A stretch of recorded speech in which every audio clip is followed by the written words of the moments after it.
Hi, and welcome back to the Small Print Podcast. I'm your host, Elise, and I blog at roulettereader.wordpress.com. And I'm Dawn, and I blog at bangBangBookBlog.com. And today, as it says in the description, is our BEA and BookCon edition of this podcast, where we're going to tell you our experiences that we've had this past weekend in Chicago at the con. Let's get started. All right. Day one. Yeah. Day one. I started off at the Day of Dialogue, which was in a different building, and then I came from there, and I got there about 2. And yeah, I had about 20 books with me, so I was in pain. Indeed. Because I didn't plan very well. I didn't plan to go to the first day, and I decided on the whim to do it, and that was a mistake because I was in pain from carrying all those books with you to get signed? No, I got a lot of books from Day of Dialogue, Mm-hmm. so I had to carry them with me to the conference center. So Gotcha, sorry. I didn't go the first day on Wednesday. I had to stay at the library and work because we are a staff of 2, and when one of us is gone, obviously the other has to be here. So I missed Wednesday. I was really sad to miss the Day of Dialogue because some of my favorite authors were there that were not at BEA and BookCon, like Roshani Chokshi, who did the Star Touched Queen. Really would have loved to meet her. Yeah. But sadly didn't get that opportunity.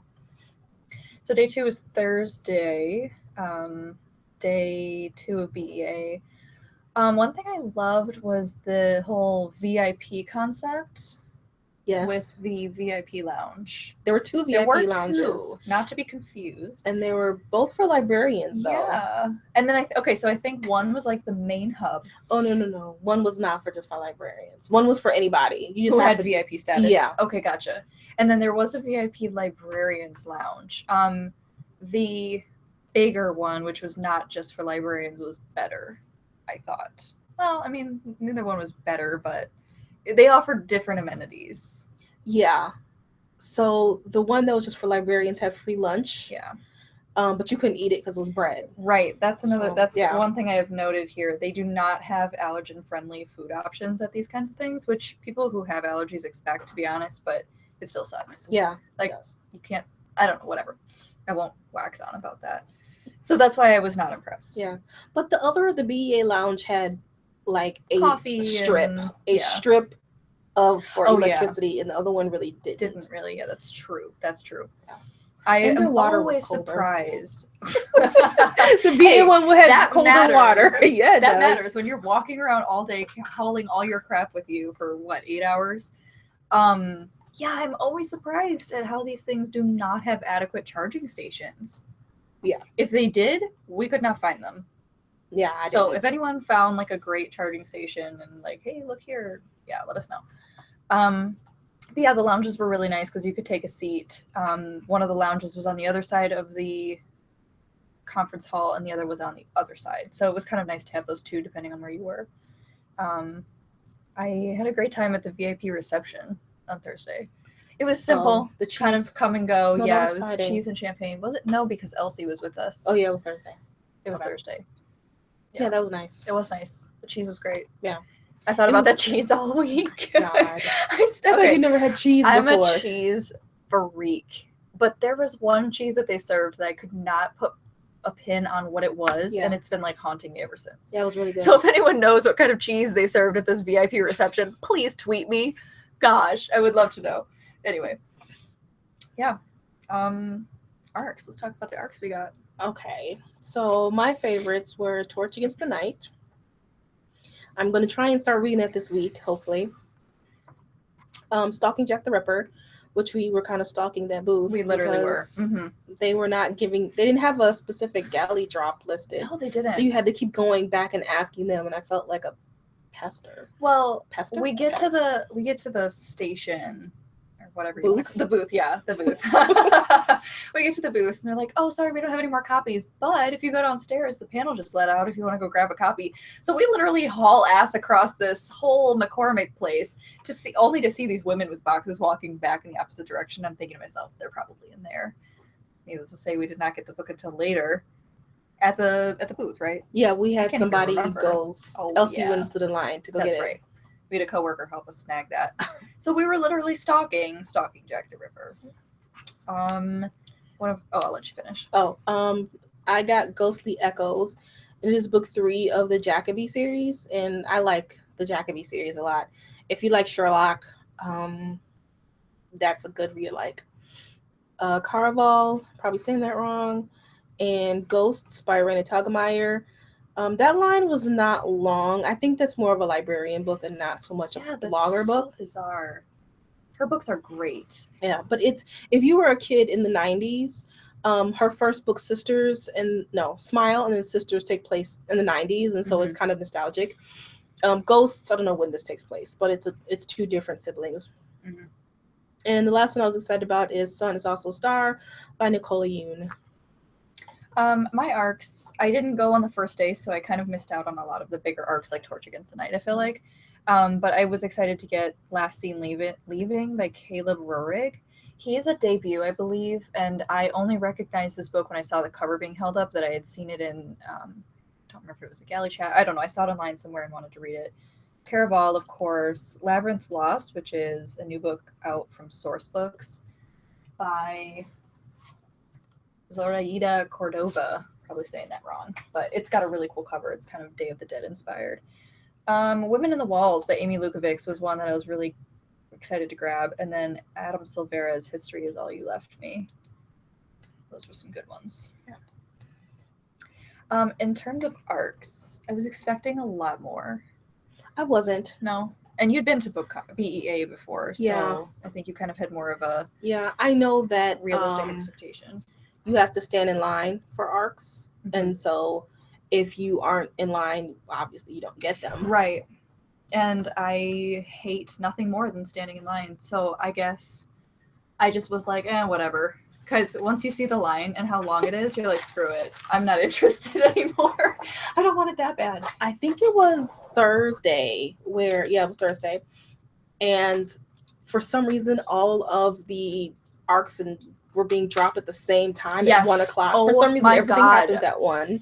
Yeah. And so I went to, I don't know whose booth it was, I want to say Macmillan, to get Vasa in the Night. And it was just a hot ass mess. Nobody knew what was happening. They weren't going to start lining people up until 1 o'clock, but people had already been standing in line. And so I was like, forget it. I'm not even going to bother. Yeah. So I didn't get Vasa. Yeah, it was my first convention experience was with ALA, pretty much, where you just walk up to the table, take the book. It's very different. And so I knew it wouldn't be like that, but at the same time, I was expecting that somewhat. Yeah. So that was my fault, but, I don't know. I was expecting more. I was a slight bit disappointed with all of the waiting in line that had to happen, but it's all good. It is what it is. It's a different convention. Yeah, it's an expo, so they want you to buy, whereas ALA, they want you to review. It's about exposure. Yeah. Mm-hmm. So I get that. I think that's the big difference. For sure. Top authors that you met.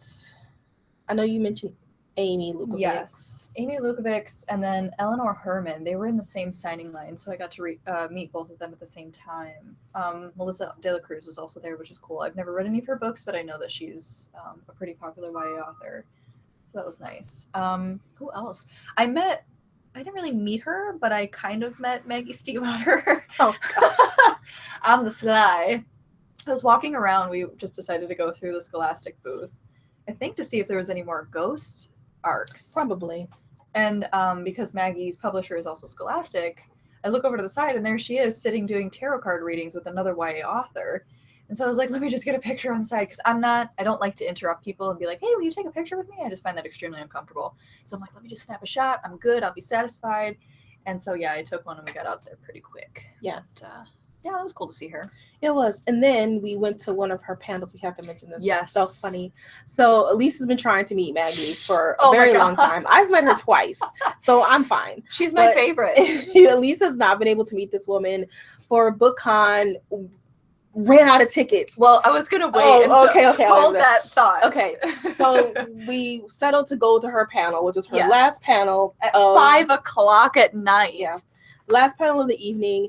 And she was in Wisconsin, but it was really far. So Elise couldn't make it to see her in Wisconsin. Yeah. And so Maggie's just telling the story. And she was like, I stayed in a barn in Kenosha. And poor Elise lives in Kenosha. She's like, oh, God, no. We just looked at each other with the most You could have surprise. stayed at your house. She could have stayed at your house, Elise, in Kenosha. I know. I'm so heartbroken. But yeah, it was her book talk in Wisconsin was in a random city. Yeah, very small. Oconomowoc, which is not a big city at No. all. I have no idea what she was doing out Well, there. clearly she didn't either because she went to Kenosha to stay in I know. a different hotel. She was like, I'm good. Not going to... Why wouldn't she go to Milwaukee? Milwaukee's straight Who's north? west. But yeah, I was like, that's my life right there, guys. So yeah, BookCon. We can talk about that since we're pretty much... Any more last comments on BEA? Yeah. Okay.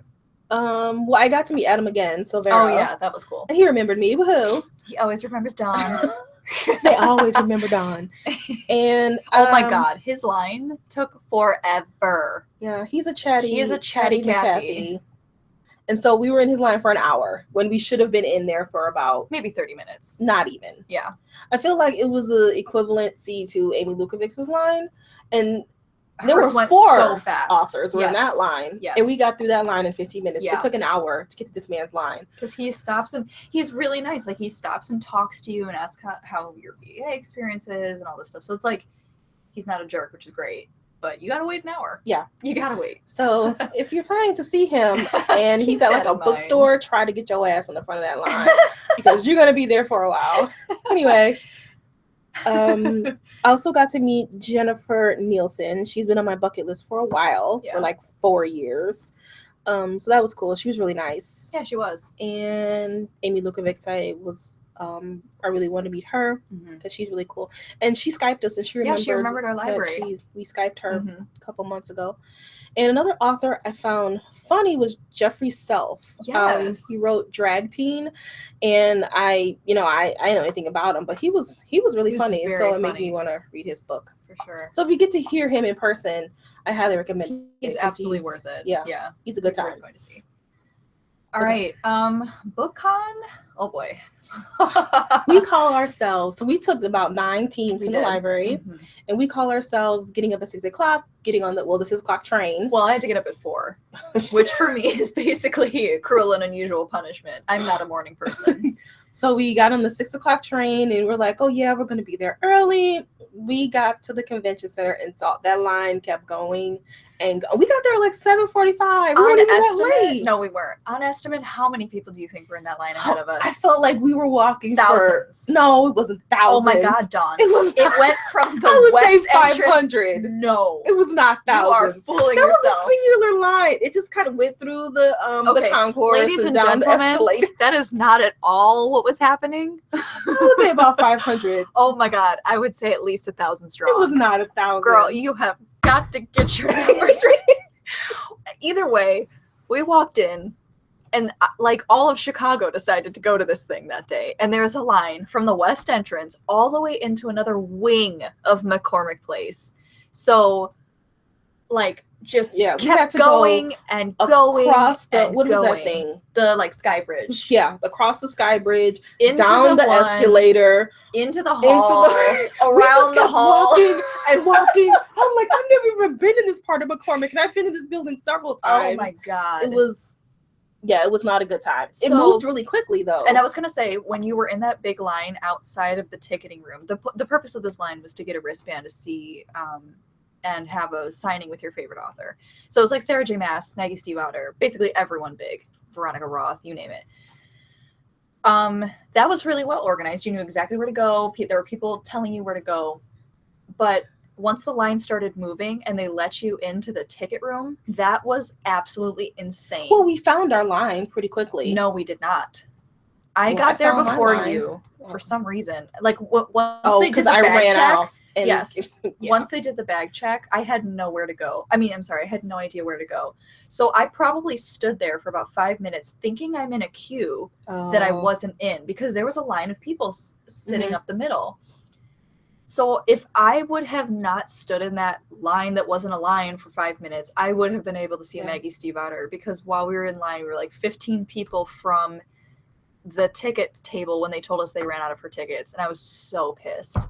I think also what happened is They were in needed more Q8. organization. Yeah, but we were in Q8, and Q8 was Mass in Q8? No, it was Veronica Roth, Maggie Stiefvater, and it was somebody else. Someone in Q8. else who was. It was somebody big, and I think when the big people ran out, not that Stiefvater isn't big, but then they were like, "Oh, thank you know." Well, when we got there, no one in Q8 had ran out yet.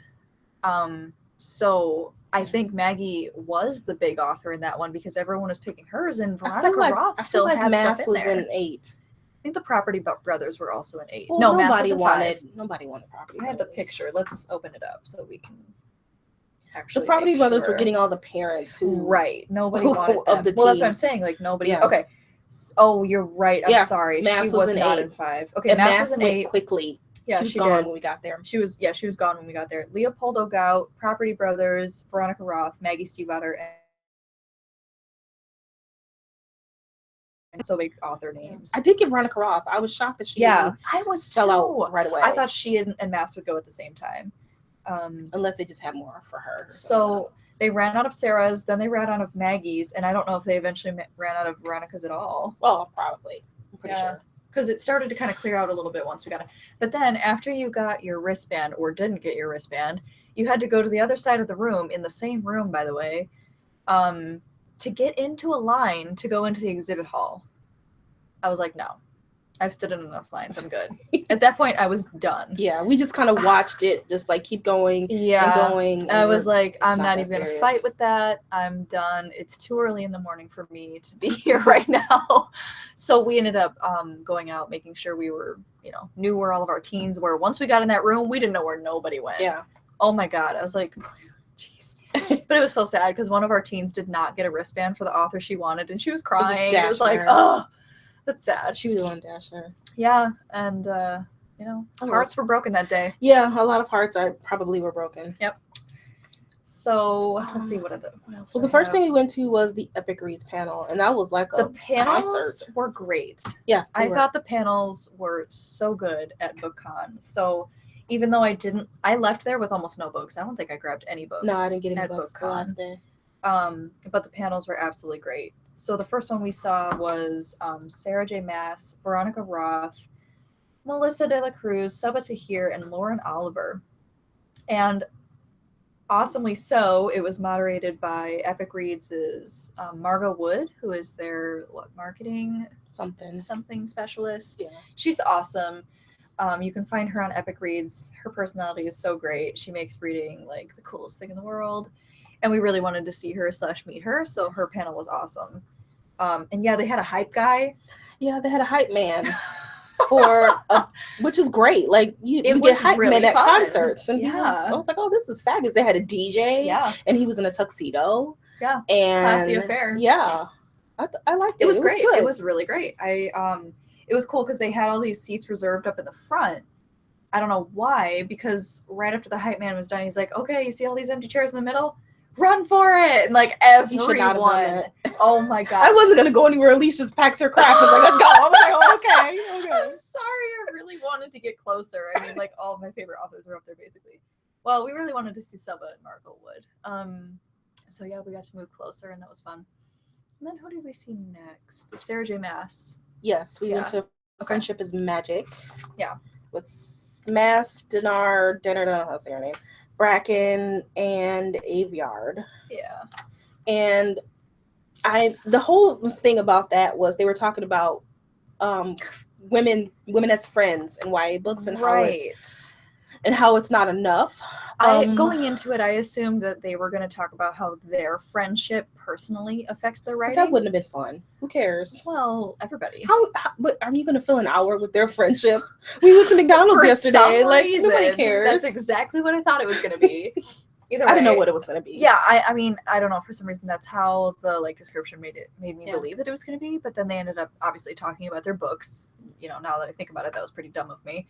But yeah, I'll let you. I know where you're going with this. Yeah. So I have read all of their books that were featured in the panel, and except Truth Witch, none of the books have very strong female friendships. I'm like, what are these ladies talking about? Because the Red Queen, it's just a main character. I think there's one girl who was mentioned briefly, but then there's another girl who's vying to be the queen as well, and they're bitchy to each other. And then in even Mass's books, and she really only talked about Throne of Glass. Well, somebody called her out on that in the Okay. questions. Okay. Yeah. She said that there was a girl that got up and asked her, how do you explain Lysandra's presence? Because you throw her into that friendship really quickly. It's exactly what she said. You put their friendship together really quickly. And Mass was like, well, I kind of set it up in the book before, blah, blah, blah. But, I mean, she does have a really strong friendship with her in this most recent book. Is that a spoiler? No. Okay. No. That's all I'll say about it. But, they help each other, but they were kind of frenemies a little bit. So they did kind of talk about that. Women compete against each other. I mean, we shouldn't look at each other as enemies or competition, but we should support each other as women and help. And it was a good panel. But yeah, I agree. I've read a couple of their books. I haven't read anything by Victoria Aveyard or Alexandra Bracken yet. Yeah, in Passenger, there's only one other female, and they don't like each other. She tried to justify it and say they're frenemies, but they're not. They don't like each other. So I'm like, what are these women talking about? The Bechdel test, and I'm like, y'all books don't pass it except for Truth Witch. Well, Mass's book does a couple at the end there with the most recent book. Her first two, Nemia. No, yeah, I know. She's in there, and they're really good friends. Yeah. And Caltaine, I think they kind of make up at the end of book one. Oh my god, I totally forgot about her. But in the beginning, they don't like each other. Do they ever make up though? Because they don't. She doesn't get the chance. Caltaine helps her somehow in the end of book one. I don't remember, but I feel like they were okay at some point. I completely forgot about her character. Yeah. But I mean, to give Mass credit, she does have the really strong female bonds between the witch characters, Manon and her group of Blackbeaks. So I felt like that was kind of more where her friendship came in, but it is weird that she wouldn't give her main character that like friendship support throughout the entire series. It's been more of a male friendship base, I think. Yeah. But anyway. Yeah. But yeah, it's strange. I mean, Truth Witch did have very strong friendships in that book, and she didn't talk that much. No, she didn't. She was very quiet.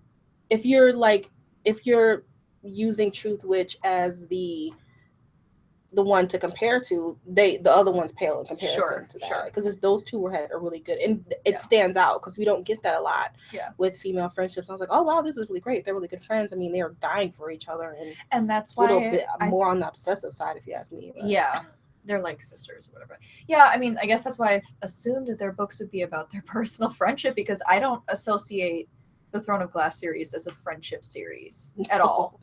And so that just didn't occur to me.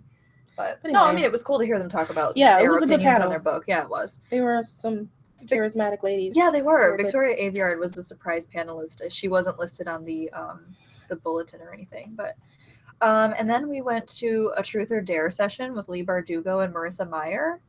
That was good at the end, but unfortunately we couldn't hear very much of that because Leigh's mic was turned way down, so we could only get like the one-sided conversation with Marissa Meyer. Probably shouldn't have even brought that up, but whatevs. Moving swiftly along. Yeah, the only thing I got out of that one was that Leigh Bardugo's a really good rapper. She was dared to rap something. Yeah. And that was really good. She has a really good like stage presence. I would have liked to go to another panel. Was she doing another panel that day? I think she was. Probably. But I'd like to see her in person again.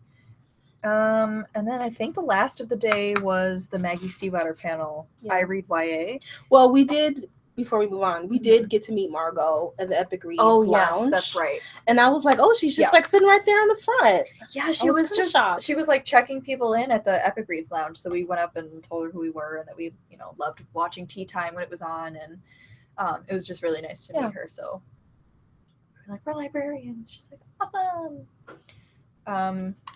Yeah, it was cool meeting her. Didn't get a photo, but wanted to. But didn't want to at the same time. I'm like, she's working. I'm not going to bother her. And then, we had the I Read YA panel at the end of the day. It was moderated by David Levithan, and it had Amy Friedman, Francisco X Stork. That's a lot. That's a mouthful. Maggie's Teevater, and then the Jeffrey Self author, who I guess is a vlogger by trade. Oh, yeah, I didn't know And that. he's got a YouTube channel, which I can totally see because he is very entertaining to listen to. He's just very self-deprecating and kind of open about some difficult things about his past. So he made that panel hilarious. Yeah. Ooh, we were laughing. Maggie, I expected her to be more, I guess, I don't know, like, not that she's like a vibrant, jovial person. I mean, she wears like all black and ripped jeans. You know, I guess she's exactly who she portrays herself to be. But her books are so vibrant and deep and like vivid. I guess I expected her personality to be a little bit more quirky. Yeah, she's very sarcastic and yeah, she's very sarcastic indeed. And then when I saw Francisco Stork, I was like, how's this old guy going to keep up with these people? He did a pretty good job. Kind of made me want to read some of his books because I haven't read Marcello in the Real World. And then I don't know a lot about Amy Friedman.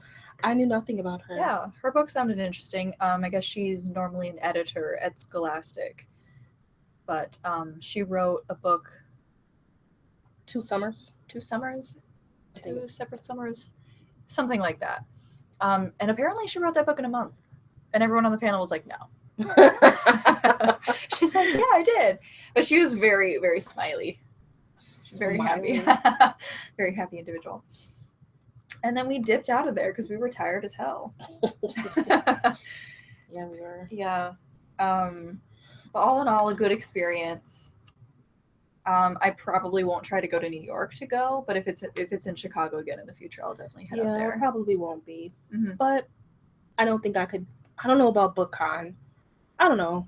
I guess I get to get there really, really early if I want to get a ticket. But I feel like the New York BEA BookCon has better authors than the Chicago. And it may be just because a lot of them live in New York and in their area. Yeah. So sure.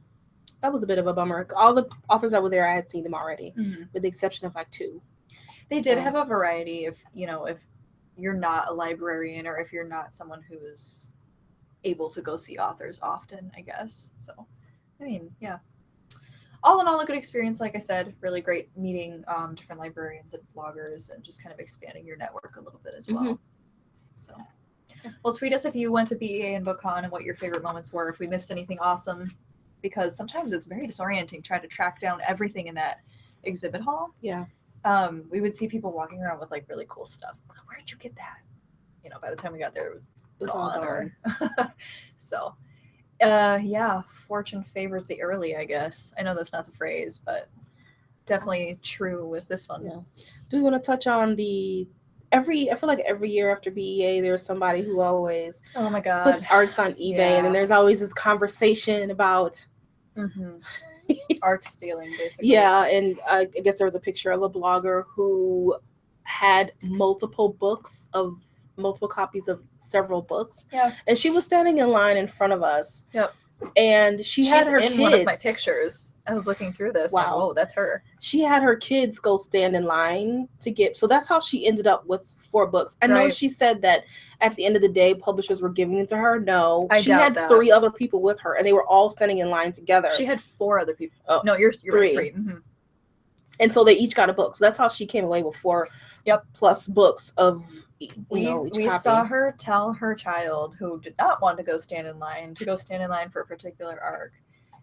And we were like, we're not saying that she's the one who is selling on eBay. We don't know who that was, but I don't know why people do that. I mean, because they're money grubbers. They're money grubbers, but there's other ways to make money without hurting people, and that's what I don't understand. You're actually taking profit away from authors by profiting on their arcs and things like that. Those are meant to be shared and reviewed.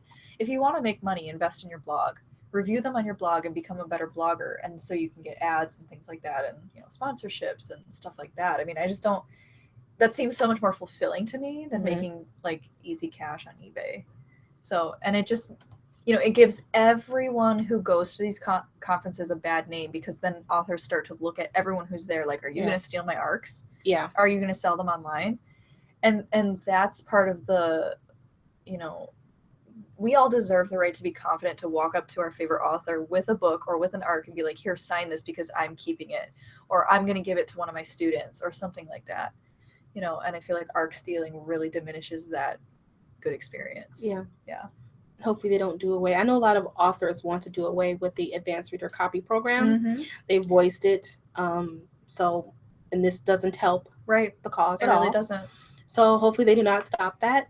And yeah, I mean, ARCs help people like teachers and librarians stay ahead of the game. We know what to recommend to various students, and we get the privilege of, they help us do our job easier because we can kind of plan what to purchase and give away and for put in bloggers, students' hands. Yeah. it's free. Like bloggers don't get paid. They do this from their own time, and they're happy to do it. And bloggers who sell it is just hurts the people who really spend hours. Absolutely. Because I cannot do hours of blogging. I don't see how some people do it. Yeah, they do it for free, and they're happy to do it, and I hope it continues. Mm-hmm. So, you have anything else our 2 cents? Yeah. No, not really. I had fun. It's exhausting, but in the best of sense. Yeah. Our teens had fun. Yeah, they did. It's so great to see them so excited about books and authors and reading. One of my teens, she waited outside of the bathroom to get Rita Sepetys. We saw a lot of authors in the wild, which was fun. Yes, we did. Mm-hmm. Elise is like a face master, and she recognized everybody. You want to tell everybody about your Pierce Brown experience? Oh my God. This girl, we're walking, and then after the fact, that was Pierce Brown. He gave me the Manhattan up down. I'm like, where is he? I want to see too. And out of the corner of my eye, I just saw him coming up the elevator and then like follow my self as we're walking past. I'm like, okay, that was very flattering. But I don't know, I just never forget a face. I never forget a face. So we saw him, and then Alexandra Bracken and Sarah J. Maas were walking around together before the panels, and we saw her a couple times. I saw Maas a few times, so it's like, oh, there they go. It's cool being in the same like vicinity. Fangirling. Yeah, that's about it. All right, so we will be taking a break due to vacations and summer reading and all that fun stuff, and we'll be back June 8th. So hopefully you have a good graduation. A lot of people are graduating. Wonderful start to the summer. Yeah, starting summer break, and we'll see you on the flip side. Bye.